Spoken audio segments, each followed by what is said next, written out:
Welcome to Tech Talk Tuesday, brought to you by Idaho Public Television and Montana PBS.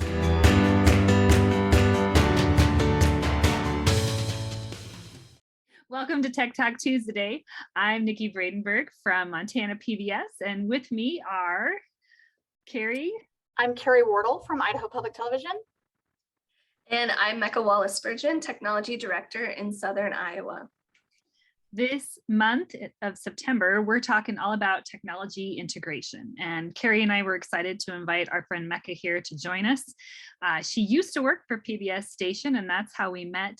And now she's a full-time tech integration specialist at her school in Iowa, and recently completed her EDD in the area of tech integration. So she's got some new research to share with us.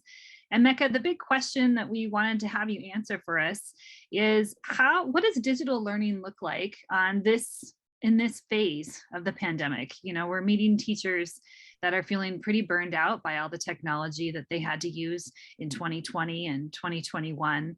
And now that schools are opening up a little bit more normally and probably will have more in-person instruction than last year, some teachers are telling us they want to put down the tech. They don't want to use it anymore. And as a researcher in ed tech, what's your response to that? And what would you say to those teachers? Well, first of all, thank you for having me.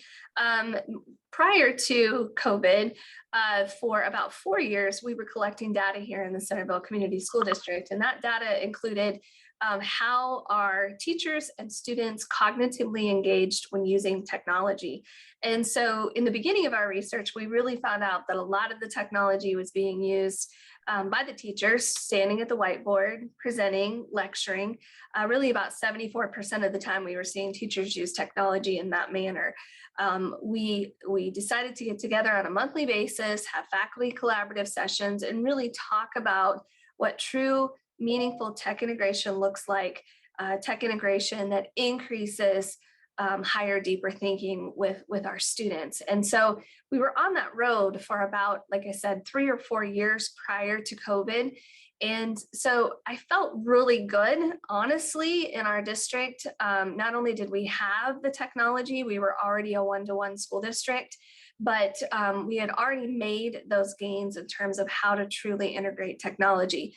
We were not quite there. We were starting to see, for example, lecturing decrease, but really we saw some interesting things happening, especially during hybrid learning, where teachers kind of almost shifted back to using our Zoom platforms and other digital platforms to, again, sort of provide content and really not necessarily in a way that caused students to interact. So that provided, some opportunities for teachers to dig back into their toolbox and say, oh yeah, we know how to use technology to encourage collaboration among students, or we can put students in breakout rooms, for example, to create things together, for example.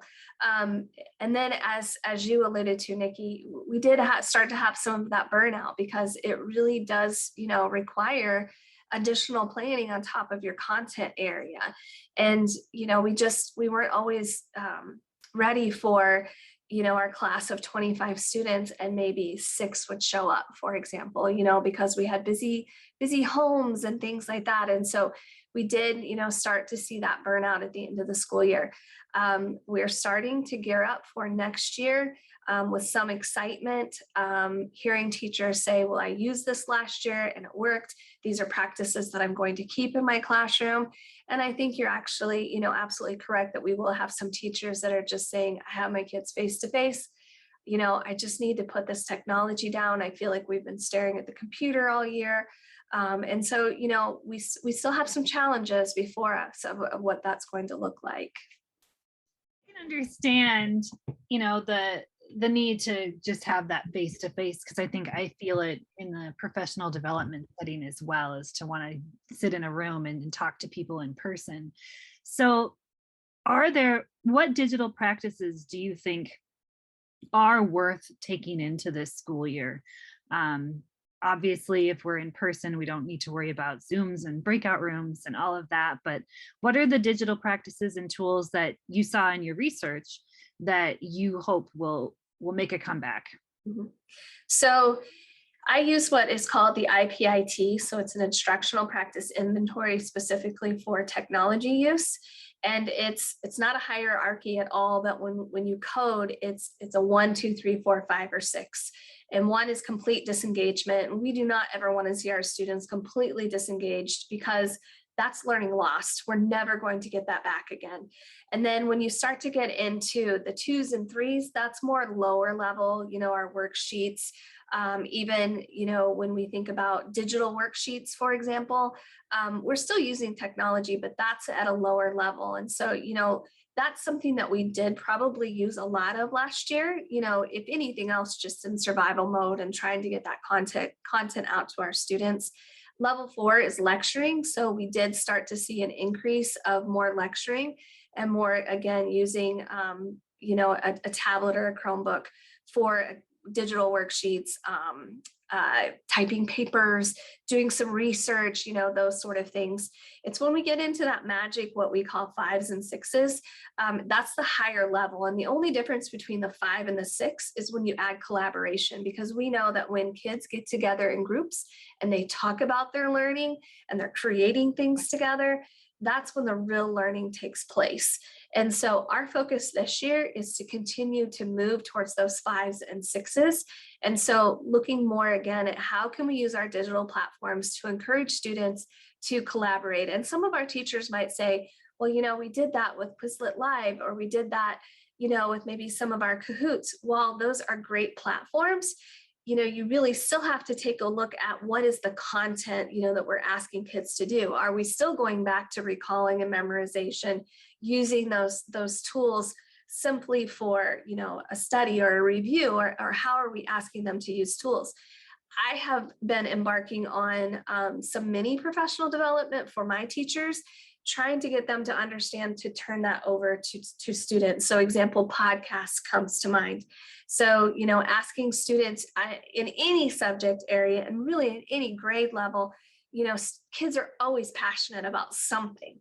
They always want to share about something, so really kind of, that's my drum I'm beating this year. How can we incorporate things like podcasts or media creation in the classroom, and turning that baton over to students and watching really what they can create and listening to their voices. They have so much to share. I love that last bit. Not that I didn't love everything you said, but especially about turning it over to students. And I think I found sometimes that when teachers integrate tech, sometimes there also has to be a shift in practice, right? And a shift from being the person that stands up in the front and delivers the instruction to the person who facilitates and lets the kids sort of take it, because kids they can do amazing things. And I think sometimes that's scary for teachers, especially I think more veteran teachers who are used to sort of being up on the, in the front. And so I always just think about that when you're integrating tech, that there's also a little bit of a shift in practice that has to happen to allow students to be kind of the creators, and that you don't have to be the one standing up delivering the content. Absolutely. A few years back when I was still in the classroom, at the end of my 50 minutes of teaching biology, if I was exhausted, I knew that I was probably doing much more of the work, and I really should have turned that over to the kids, to allow them to do more of the interacting, more of the active learning, rather than me standing and delivering. So Mekca, can you give an example of what does this collaboration with technology on a higher level look like in a classroom? So for example, I'll go back to podcasts, and I use things like Adobe Spark, Flipgrid, for example, and, just really walking the kids through the process, helping them to understand, for example, if I have a group of kids and they're all interested in NASCAR, they can create a podcast channel, and, it really gets so in depth where we use YouTube and we create channels and we talk about appropriate use. And, I will say that, just kind of a sidebar, that's the other thing that I'm learning is so many kids already have a YouTube channel. We know they have Snapchat. they're walking around doing Facebook Lives and, Instagram and all of those things. They're not afraid to get in front of the camera. But sometimes we know that kids are using that, in sort of a malicious way, not necessarily good digital citizenship. And so I really feel like it's our job as educators to teach them how to use technology for the good. And, introducing them to things like podcasts, because they're already listening to them, let's help them create them. Let's help them be the creator and collaborate not only with each other to create that podcast, to sit down and bounce ideas back and forth and come up with good interview questions and, not just the, did you like the play? Yes. Crafting really good interview questions so that there's that conversation. And I think about, for example, if I were an ELA teacher, just all the standards, all the true reading, writing, and speaking skills that go into even just, again, creating a podcast and collaborating among others, or even going out and reaching out and making those partnerships in school and out of school of, hey, we're doing this podcast today on, again, NASCAR. And we found out that we have, a former NASCAR driver in our community. Let's invite him to the show, and then really bringing in those real life, authentic, opportunities in the classroom that kids are craving for. That's all great. So thanks so much, Mekca, for joining us today and just giving us a taste of some of the digital practices that we hope teachers are thinking about and bringing into their teaching. Any last thoughts before we sign off from this segment? I just thank you for all your work you do and all of the great resources that you provide to our educators all across the United States. Thank you. Yeah, thank you, Mekca.